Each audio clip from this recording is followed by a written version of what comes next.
بنابر گزارش‌ها ارزش دلار در بازارها در تاجیکستان از مرز 8 سومانی گذشته است که 1 سومانی بلندتر از قرب تعیین کرده بانک ملی تاجیکستان است. از بس که صرافی‌ها بستند و معاملات با ارزی خارجی در بانک‌ها صورت می‌گیرد، تبدیل پنهانی دلار در بازارها دیده می‌شود. یک تاجر از بازار کاروان در دوشنبه روز 7 ینور به رادیو آزادی گفت 1 دلار آمریکایی در این روز 8 سومانی و 30 درم ارزش داشت و پیدا کردن دلار هم مشکل بود. بانک ملی تاجیکستان قرب 1 دلار و 7 سومانی و 19 درم تعیین کرده است و میگوید وضع نابسامان اقتصادی در منطقه، نزاع‌های سیاسی در جهان سبب کندی رشد اقتصادی تاجیکستان و همین گونه پایین آمدن قرب سومانی شده است. صحبت امروز در همین باره است با همکارم کیومرث سیاتا که موضوع را پیگیری کرد. کیومرث، از گزارش‌ها چنین به نظر می‌رسد که دلار نقد کمتر می‌شود و افزایش طلبات به آن قرب سومانی را باز هم پایین می‌برد.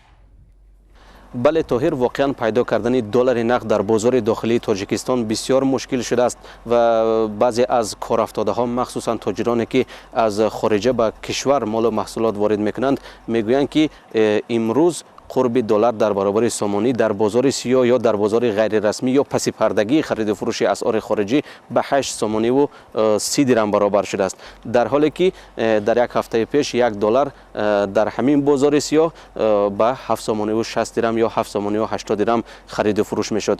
ولی بانک ملی تاجیکستان در صحبت با رادیو آزادی وجود هر گونه بازار سیاه را رد کرد و گفت که تاکنون تمام صرافی‌ها در تاجیکستان بسته شدند و افراد علاهیده، شهروندان عادی حق خرید و فروش اسعار خارجی را ندارند. ولی مسئولان بانک ملی تاجیکستان گفتند که قرب رسمی دلار برای روز 7 ینور 7 سومانی و 19 درم مقرر شده است و باید تمام عوض اسعار خارجی در حدود بانک ها، در حدود سازمان های قرضدهی و مرکزهای انتقال پول صورت گیرند. ولی از روی قرب رسمی که بانک ملی تاجیکستان مقرر کرده است دیده میشد که تنها در دوام 2 روز اخیر نرخ 1 دلار در برابر پول ملی سومانی 5 درم بالا رفته است. پایین رفتن قرب سومانی از 1 سال پیش شروع شد. چاره‌های اندیشیده بانک ملی برای جلوگیری از این تمایل آیا نتیجه دلخواه دادند؟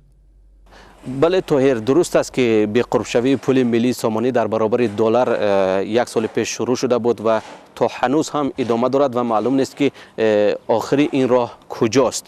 ولی ما شاهد هستیم که در این مدت در پی بالاروی قرب دلار در برابر سومانی رئیس جمهوری تاجیکستان رهبریت بانک ملی تاجیکستان را عوض کرد و رهبریت نوی بانک ملی در نوبت خود تلاش کرد که قرب ملی سومانی را نگه بدارد. هرچند یک مدت کوتاه در لحظه های اولی کارشان موفق شدند که قرب ملی سومانی را نگه دارند، ولی باز هم زمام جلوی این کار را از دست دادند و بعدا بانک ملی تاجیکستان صرافی ها را عیبدار کرد که با گناه آنها، با خودخواهی آنها قرب دلار در برابر سومانی بالا برده می شود. بعد از این بانک ملی تمام صرافی ها را بست. حالا تنها بانک ها، سازمان های قرضدهی و مرکز های انتقال پول حق عوض اسعار خارجی را در تاجیکستان دارند و حدود 2 ماه می شود که تمام صرافی ها از کار باز ماندند.